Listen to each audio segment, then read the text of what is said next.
오늘 말씀은 어렵습니다. 매우 복잡합니다.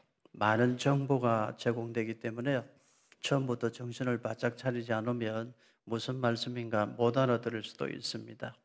여러분, 둘 중에 하나를 선택하면 됩니다. 안 그래도 세상 사는 게 힘든데 교회까지 와서 힘들고 어려운 말씀을 들어야 되나? 나는 그냥 오늘 푹 눈 감고 잠자다가 가야 되겠다. 날씨도 안 그래도 잠자기 좋은 계절인데 눈 감고 처음부터 졸다가 가야 되겠다. 이렇게 결정할 수 있습니다. 두 번째 결정은 어렵고 힘든 말씀이지만 내가 집중해서 정신 차려서 말씀을 잘 들으며 내 머리도 훈련하고 두뇌도 회전을 시키고 그래서 내 평생에 마음이 정결해지고 정신력은 더 맑아지고 절대로 치매도 안 걸리고 난 그렇게 살아야지. 두 번째 이렇게 결정할 수도 있어요. 여러분 어느 거 결정하실래요? 나 그냥 졸다가 갈랜다. 손 들어봐요. 아무도 없네. 다행입니다. 머리 훈련 잘 해가지고 정신은 맑아지고 절대로 치매도 안 걸리고 기억력은 더 좋아지고 내가 그렇게 살아야지. 여러분 그렇게 결정하시겠습니까? 예, 그러면 눈 크게 뜨세요. 말씀을 잘 들으시길 바랍니다. 다윗과 골리앗 이야기는 유명하죠. 질문합니다. 다윗이 골리앗을 죽인 해는 연도가 언제입니까? 모르죠. 네. BC 1020년입니다. BC 1020년에 다윗의 나이 20살 나이에요. 20살 나이에 골리앗을 무너뜨리고 나라를 구했습니다. 다윗이 유다 지파의 왕이 된 해는 언제일까요? 또 모르죠. BC 1010년입니다. BC 1010년 헤브론에서 유다 족속의 왕이 되었습니다. 다윗이 나위 30의 유다 지파의 왕이 되었어요. 다윗이 그러면 통일 이스라엘 나라 전체의 왕으로 등극한 해는 언제일까요? BC 1004년입니다. 예루살렘에서 본격적으로 이스라엘 나라 전체를 다스리기 시작했습니다. 다윗은 왕이 되고서 시온산 성을 다윗성으로 정비를 합니다. 그리고 다윗은 제일 먼저 법궤를 모셔오기를 그렇게도 원했어요. 다윗은 법궤를 모셔오려고 백성들을 얼마나 많이 준비했는지 다윗은 정말 법궤 모시고 오는 걸 중요하게 생각했어요. 질문입니다. 다윗이 법궤를 모시고 오려고 동원한 이스라엘 백성들의 숫자는 얼마입니까? 누구 말씀하신 것 같아요. 3만 명이에요. 법궤는 요만해요. 이만한 법궤를 모셔오는데 이스라엘 백성들 몇 명을 동원했다고요? 3만 명. 그만큼 다윗은 법궤 모셔오는 걸 중요하게 생각했어요. 그런데 실수하죠. 법궤는 제사장이 어깨에 메고 와야 되는데 수레가 끄는 수레에다가 덜컹덜컹 싣고 오다가 아주 크게 벌을 받죠. 그래도 다윗은 법궤 모시고 오는 일을 포기하지 않았어요. 끝까지 법궤를 모시고 오는데 오벳 에돔의 집에 있는 법궤를 모시고 오죠. 법궤를 모시고 올 때 다윗이 너무 기뻐가지고 덩실덩실 춤을 춰요. 얼마나 힘든 힘껏 정성을 다해서 춤을 췄는지 옷이 내려가고 바지 춤이 내려가고 하체 몸이 드러나는 것도 모르고 덩실덩실 춤을 췄어요. 그걸 보고 다윗의 아내 미갈이 업신여겨 한마디 하지요. 오늘 꼴 좋습디다. 왕의 채통은 어디다 던져버리고 다 던져버리고 그렇게 백성들 보는데 그렇게 천한 사람들처럼 덩실덩실 춤이나 추고 그게 뭐 하는 짓입니까? 이렇게 다윗의 아내 미갈이 한마디 했어요. 그때 여러분 다윗이 무슨 말 했나요? 내가 이보다 더 낮아지고 내가 이보다 더 천하게 보여질지라도 나는 하나님 앞에 뛰놀며 찬양을 드리리라. 이것도 부족하다. 하나님이 나에게 베풀어 주신 은혜를 생각하며 내가 뛰놀며 찬양하는 이것도 부족하다. 내가 스스로 천하게 되고 내가 더 비천한 사람으로 보일지라도 하나님을 향한 나의 찬양은 멈출 수 없다. 다윗이 그렇게 고백했어요. 다윗이 하나님을 그렇게 사랑하니까 하나님 앞에 소원을 두고 간구했습니다. 하나님, 내가 하나님의 집을 짓겠습니다. 하나님의 성전을 지어드리겠습니다. 하나님의 성전을 지어드리고 거기서 하나님 앞에 정말 정성껏 제사드리기를 원합니다. 얼마나 그 마음이 아름다워요. 근데 하나님이 거부하셨어요. 다윗, 너는 안 된다. 너는 손으로 피를 너무 많이 흘려서 너의 손으로는 안 된다. 너의 아들을 통하여 성전을 건축하게 하마. 그래서 다윗은요, 성전 건축 준비만 해요. 저 같으면 에이 하나님, 그러면 나도 알았습니다. 나도 그러면 대충 신앙생활을 하고 말랍니다 이럴 텐데 다윗은 달랐어요. 자기는 성전 건축을 못해요. 성전 건축 준비만 하는데도 일생을 바쳐서 최선을 다해서 성전 건축 준비를 합니다. 그리고 다윗은 죽어요. 다윗이 죽고 다윗의 아들 솔로몬이 성전을 건축해요. 다윗이 왕이 되고서 제일 먼저 한 게 뭡니까? 솔로몬이 왕이 되고서 제일 먼저 한 게 뭐예요? 아버지의 뒤를 이어서 솔로몬이 왕이 되었습니다. 제일 먼저 무슨 제사를 드렸어요? 1,000번째 제사 드렸어요. 그리고 아버지 다윗이 준비해 놓은 것 가지고 정성껏 예루살렘 성전을 건축합니다. 그 시절 다윗 시절, 솔로몬 시절의 이스라엘은 세계 최강이었습니다. 경제적으로만이 아니에요.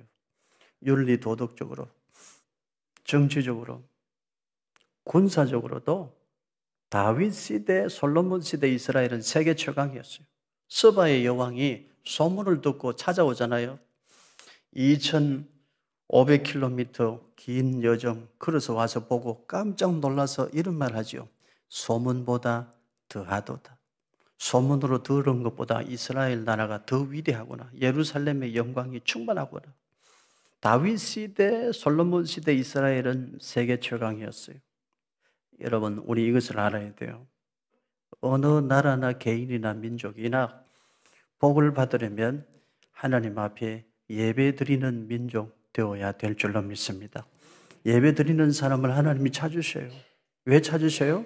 영혼이 잘 되고 범사가 잘 되고 몸과 마음이 건강하도록 복 주시기 위하여 하나님은 예배하는 자를 찾으시는 줄로 믿습니다. 그래서 하나님 앞에 예배드릴 때는요, 다윗처럼 열정적으로 하나님을 노래하며 찬양하며 예배를 드려야 돼요. 찬양의 생명은 뭐냐? 열정이요. 믿음 더하기 열정이 찬양입니다. 열정이 빠지면 찬양이 아니에요. 찬양은 어떻게 해야 되나? 우리 다산원의 교회 임마누엘 찬양대처럼 열정적으로 찬양해야 될 줄로 믿습니다. 박수 치는 사람이 있네. 찬양은 믿음 더하기 열정인 거예요. 다윗은 바지 춤이 내려가는 것도 모르고 있는 힘을 다하여 하나님을 찬양했어요. 다윗이 왜 성전 지으려고 했나요? 하나님 앞에 더 정성껏 예배 드리려고 성전 지으려고 한 거예요. 그 마음을 하나님 기뻐하셨어요.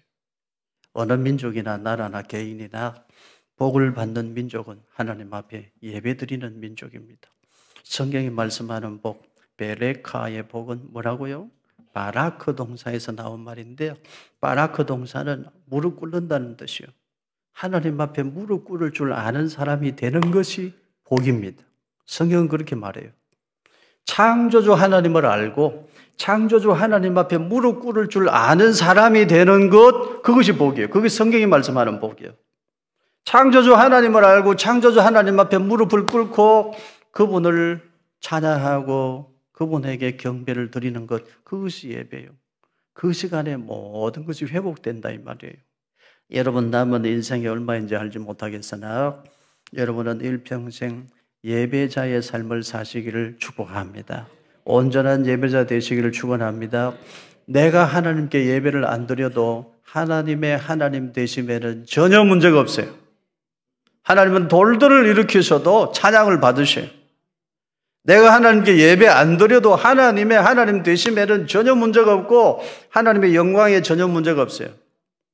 그런데 하나님은 왜 우리를 예배자로 부르십니까? 우리의 행복을 위하여. 우리가 행복한 사람으로 살기를 바라셔서 하나님 우리를 예배자로 부르시는 것입니다. 여러분의 일생 온전한 예배자의 삶을 살아서 영혼이 잘 되시기를 바랍니다. 범사가 잘 되시기를 바라요. 여러분의 삶이 질서 정연한 삶이 되기를 축복합니다. 여러분 몸도 마음도 건강한 삶을 사시기를 축복합니다. 이제부터 머리가 좀 아플 거예요. 메모하고 들으십시오. 오늘은 특별히 예배 시간에 핸드폰 사용하는 거 허락하겠습니다. 앞에 연도를 핸드폰으로 찍어도 됩니다. 오늘만 허락하겠습니다. BC 1010년에 다윗이 유다 지파의 왕이 돼요. BC 1004년에 다윗이 이스라엘 나라 전체의 왕으로 등극합니다. BC 970년에 다윗이 성전 건축 다 해놓고 죽습니다. 다윗이 죽고 다윗의 아들 솔로몬이 이스라엘 왕국의 세 번째 왕으로 등극하죠. BC 959년에 다윗의 아들 솔로몬이 드디어 예루살렘 성전을 완공합니다. 그 시절 이스라엘은 세계 최강이었습니다. 하나님 앞에 정성껏 예배 드리려고 하는 믿음이 있을 때 그 시절 이스라엘은 모든 면에서 가장 강한 나라였습니다. 그런데 BC 931년에 솔로몬이 죽습니다. BC 931년에 솔로몬이 죽고 BC 930년에 솔로몬이 죽은 이후에 이스라엘 나라가 둘로 갈라져요. 자막 다음 넘겨줘야죠. 북이스라엘, 남유다 이렇게 갈라져요. 북이스라엘과 남유다로 갈라지는데 북쪽 이스라엘 나라가 먼저 망합니다. 어느 제국에게 망해요? 아수르 제국에게 망해요. BC 640년에 나훔 선지자가 아수르 제국도 망할 것이다 라고 예언했죠.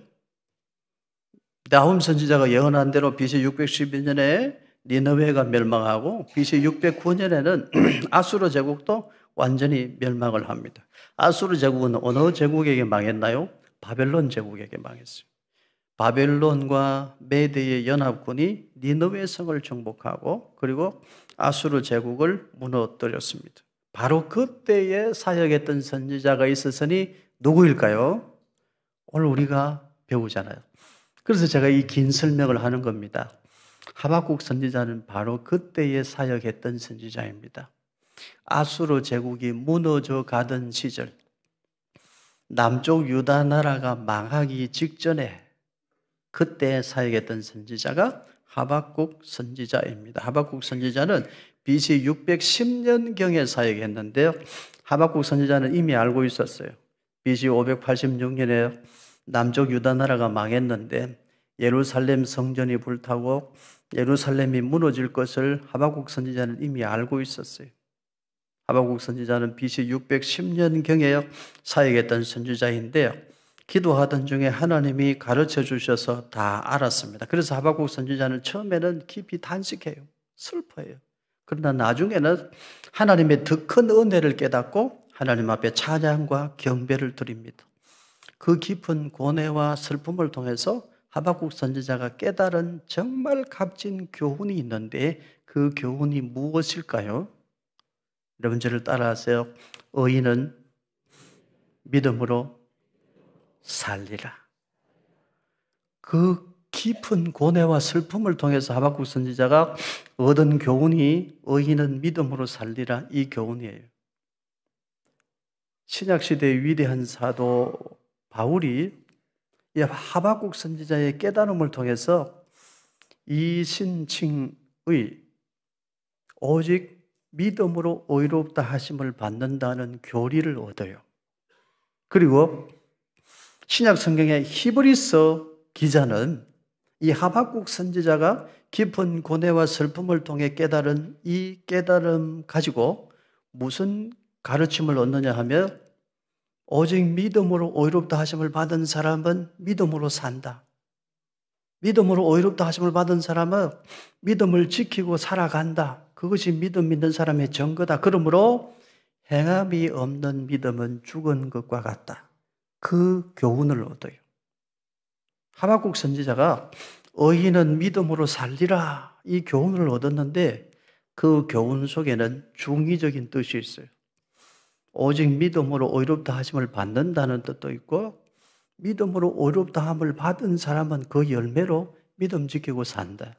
그래서 행함이 없는 믿음은 죽은 것이다. 이 교훈까지도 포함하고 있습니다. 하박국 선지자는 그 귀하고 놀라운 진리를 깨달은 것입니다. 이제 하박국 말씀으로 들어갑니다. 하박국 1장 3절과 4절 우리 같이 읽겠습니다. 어찌하여 내게 죄악을 보게 하시며 패역을 눈으로 보게 하시나이까? 겁탈과 강포가 내 앞에 있고 변론과 분쟁이 일어났나이다. 이러므로 율법이 해이하고 정의가 전혀 시행되지 못하오니 이는 악인이 의인을 에워쌌으므로 정의가 굳게 행하여 짐이니이다. 하박국 선지자의 항변 두 가지가 있어요. 기억하시기를 바라요. 여기 첫 번째 하박국 선지자의 항변입니다. 하나님, 어찌하여 악인이 의인을 괴롭히고 죽이는데도 하나님은 그냥 보고만 계십니까? 이것이 하박국 선지자의 첫 번째 항변이에요. 악인이 의인을 애워싸고 악한 사람이 의로운 사람을 괴롭히고 핍박하는데도 정의의 하나님이시라고 하면서 왜 가만히 보고만 계십니까? 이것이 하박국 선지자의 첫 번째 항변이에요. 이 하박국 선지자의 첫 번째 항변에 대해 하나님은 대답하셨어요. 어떻게 응답하셨을까요? 하박국 1장 6절입니다. 같이 읽습니다. 보라, 내가 사납고 성급한 백성, 곧 땅이 넓은 곳으로 다니며 자기의 소유가 아닌 거처들을 점령하는 갈대아 사람을 일으켰나니. 하박국 1장 6절, 갈대아 사람, 거기다 적어 놓으세요. 바벨론 제국. 하나님 대답하셨어요. 내가 다 보고 있다. 지금 예루살렘의 율법이 해이하고 정의가 시행되지 못하고 있는 것을 내가 다 보고 있다. 내가 심판할 것이다. 저 갈대아 사람 바벨론 제국을 진노의 채찍으로 심판의 도구로 사용해서 예루살렘을 심판할 것이다. 하나님 그렇게 말씀하셨어요. 그 하나님의 말씀을 듣고 나서 하박국 선지자의 마음은 더 깊은 고뇌에 빠져요. 어떤 고뇌에 빠집니까? 하박국 선지자의 마음속에 두 번째 항변이 터져 나오게 됩니다. 하박국 1장 13절 우리 같이 읽습니다. 주께서는 눈이 정결하심으로 악을 참아보지 못하시며 패역을 참아보지 못하시거늘 어찌하여 거짓된 자들을 방관하시며 악인이 자기보다 의로운 사람을 삼키는데도 잠잠하시나이까? 하박국 선지자의 두 번째 항변입니다. 하나님, 예루살렘을 심판하시는데 어찌하여 바벨론을 사용하십니까? 바벨론 제국은 더 악한 나라가 아닙니까? 바벨론은 유다 나라보다 더 강포한 나라가 아닙니까? 더 포악한 나라가 아닙니까? 그런데 어떻게 덜 악한 나라를 심판하시는데요? 더 악한 나라를 도구로 쓰십니까? 그것이 하나님의 정의입니까? 이것이 하박국 선지자의 두 번째 항변이에요. 그럴듯하죠? 첫 번째 항변이 뭐라고요? 악인이 의인을 억압하고 착취하는데도 왜 그냥 보고만 계십니까? 첫 번째 항변. 두 번째 항변은요, 덜 악한 나라를 심판하시는데 어떻게 더 악한 나라를 도구로 쓰십니까? 그것이 하나님의 정의입니까? 이것이 하박국 선지자의 두 번째 항변입니다. 그 하박국 선지자의 두 번째 항변에 대해서도 하나님은 응답하셨습니다. 하박국 2장 17절 같이 읽겠습니다. 이는 네가 레바논의 강포를 행한 것과 짐승을 죽인 것, 그 사람의 피를 흘리며 땅과 성읍과 그 안에 모든 주민에게 강포를 행한 것이 네게로 돌아오리라. 하나님은 하박국 선지자의 두 번째 항변에도 대답하셨어요. 내가 그것도 보고 있다. 바벨론 제국이 피로 성읍을 건설하고 있는 것, 다른 나라를 압제하고 사람들을 무자비하게 죽이고 착취하는 걸 내가 보고 있다. 바벨론도 자기가 행한 대로 심판을 받는다. 하나님 그렇게 응답하셨어요. 그 말씀을 들을 때 하박국 선지자는 두려움에 휩싸여요. 창자가 떨리는 듯한 두려움을 느낍니다. 하박국 선지자는 그때 깨달아요. 여호와 하나님은 이스라엘 민족만의 하나님이 아니시고 열방을 다스리시는 만민의 하나님이심을 깨달아요. 하나님은 이스라엘 민족만의 하나님이 아니시고 열방을 다스리시는 만국을 통치하시는 하나님이심을 깨달아요. 다만 하나님의 시간표를 알 수 없어 의심하고 불평하기 쉽다는 거예요. 하박국 선지자는 그걸 깨달아요. 그래서 이제 마지막으로 하박국은 이렇게 고백합니다. 하박국 2장 20절입니다. 우리 같이 읽습니다.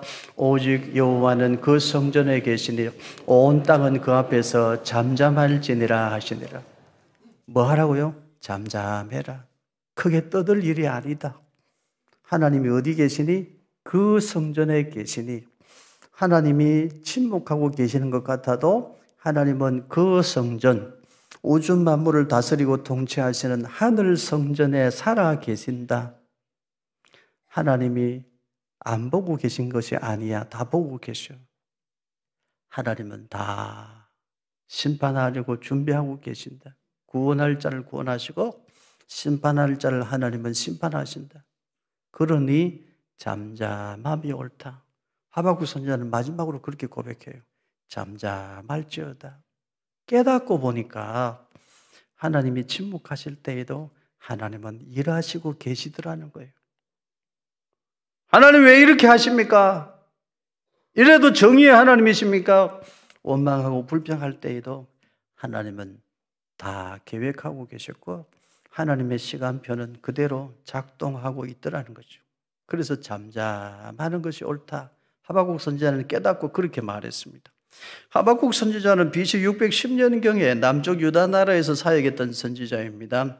처음에 불평하고 항변했는데 나중에는 깨닫고 하나님의 크신 위엄을 찬양하죠. 실제로 남쪽 유다 나라는 BC 586년에 바벨론 제국에게 정복을 당하고 망합니다. 하나님께서 하박국 선지자에게 말씀하신 대로 바벨론 제국을 진노의 막대기로 사용하셔서 유다 나라를 벌하셨지만 바벨론 제국도 역시 하나님이 심판하셨어요. 하나님은 유다 예루살렘의 불의와 불법을 보고만 계시는 분이 아니었어요. 바벨론 제국의 강포와 횡포를 보고만 계시는 분이 아니었어요. 하나님은 심판할 자를 심판하시는 분입니다.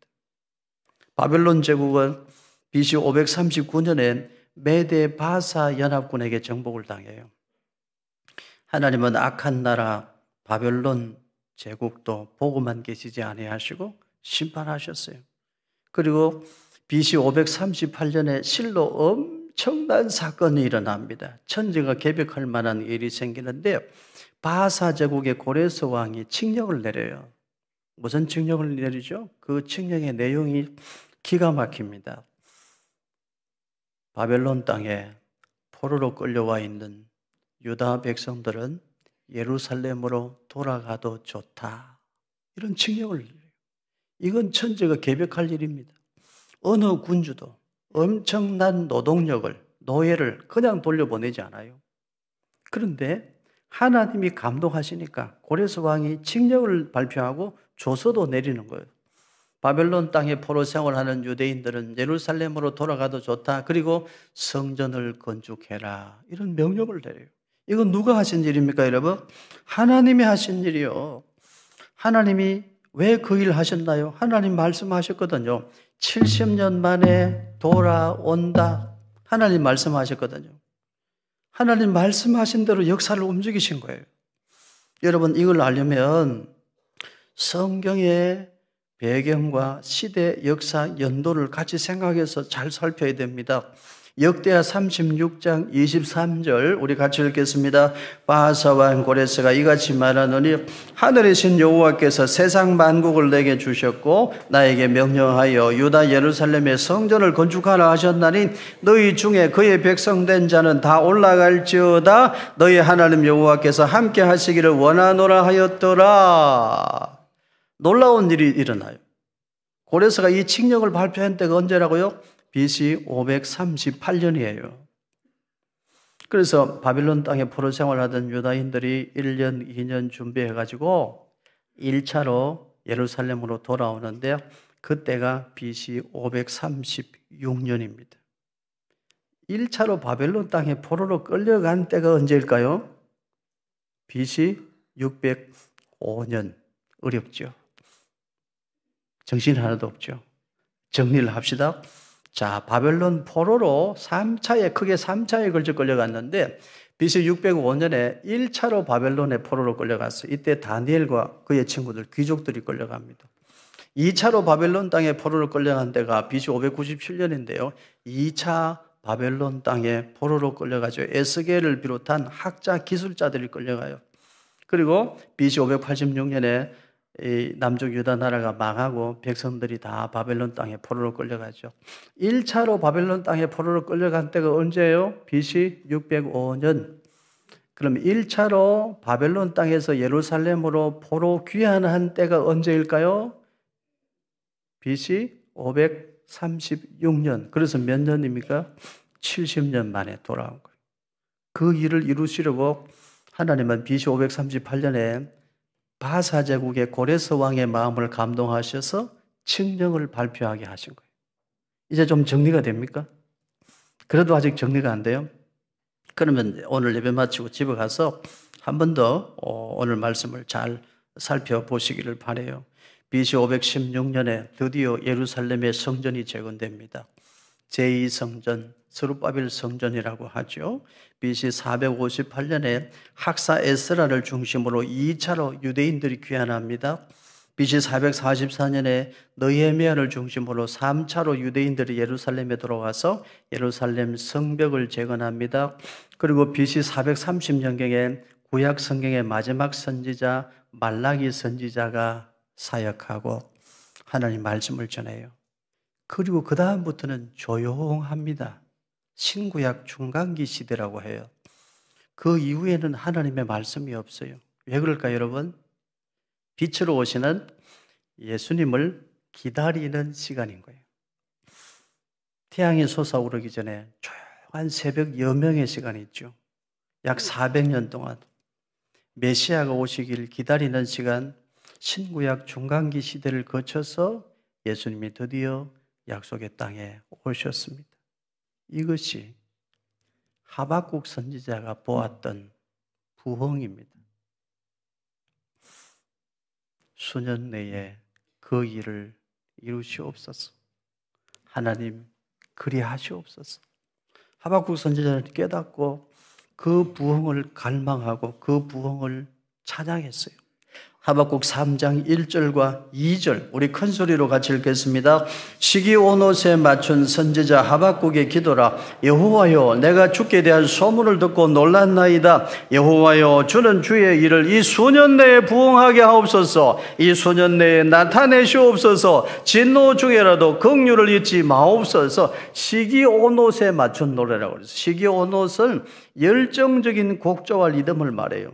절망이 소망으로 바뀌었을 때 와 하는 그 감동으로 부르는 곡조예요. 놀라운 것을 깨달았을 때 이것이구나. 그 기쁨과 환희를 담은 곡조 시기온옷이에요.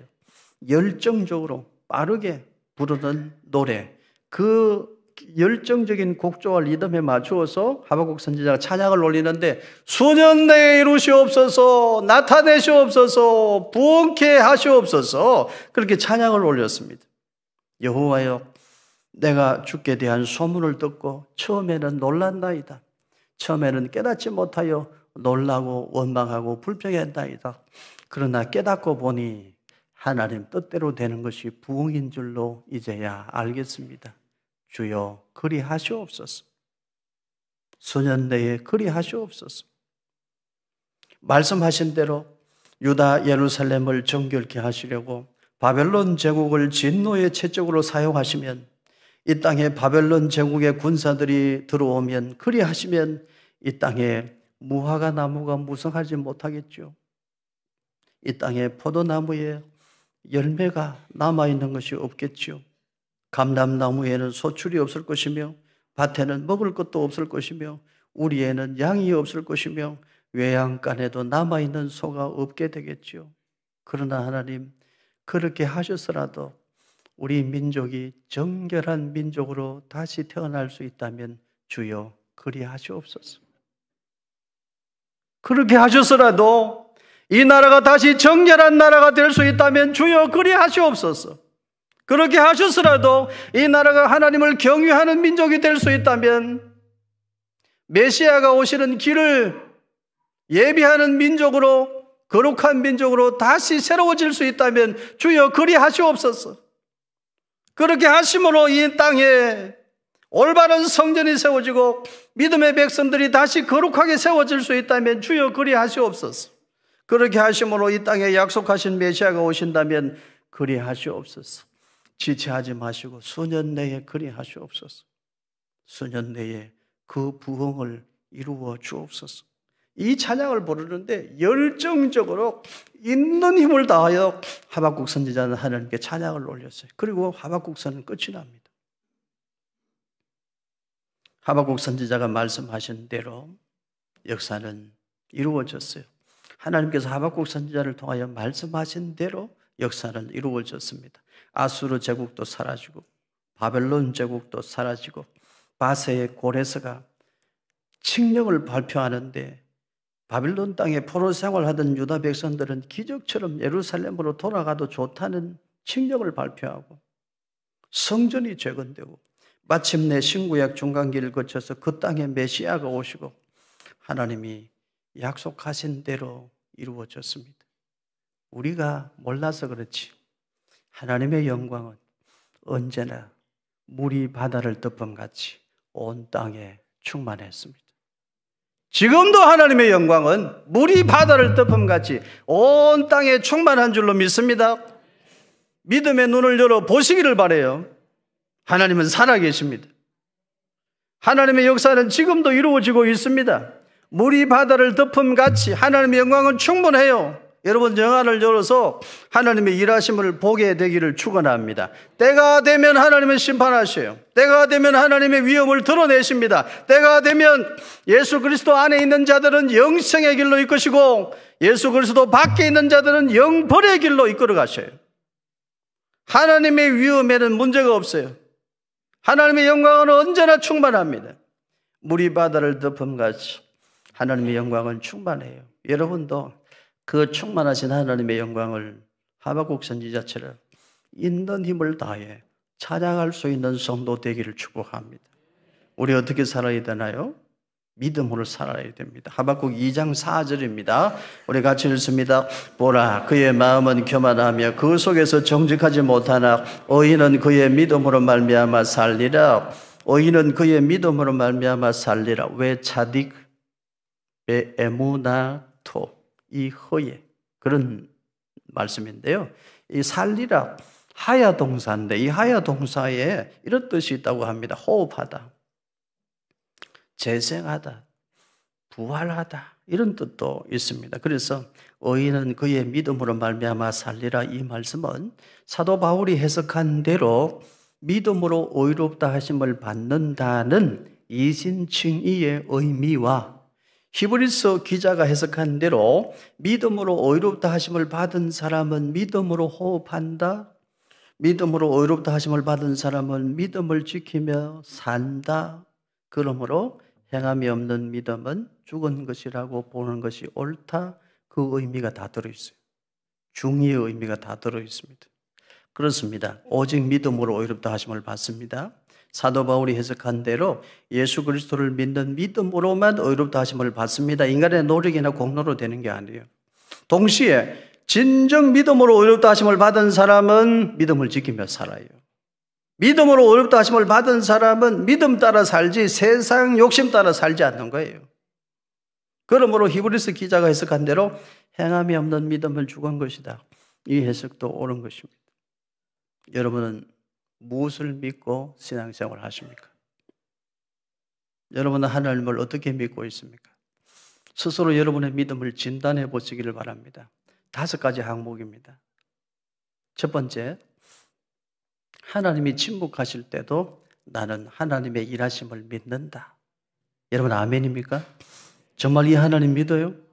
두 번째, 세상에 불의와 불법이 가득할 때도 나는 하나님의 정의를 믿는다. 정말 믿습니까? 세 번째, 내 뜻대로 되는 것이 부흥이 아니고 하나님의 뜻대로 되는 것이 진정한 부흥임을 나는 믿는다. 아멘입니까? 네 번째, 예수 그리스도 안에서 택한 자들을 반드시 구원하시는 사랑의 하나님을 나는 믿는다. 아멘. 5번째, 때가 되면 사람들이 행한 대로 반드시 심판하시는 공의의 하나님도 나는 믿는다. 아멘이죠? 여러분, 이렇게 하나님을 바르게 알고 바르게 믿어 끝까지 믿음으로 승리하는 하나님 나라 백성들 되기를 예수님 이름으로 축원합니다.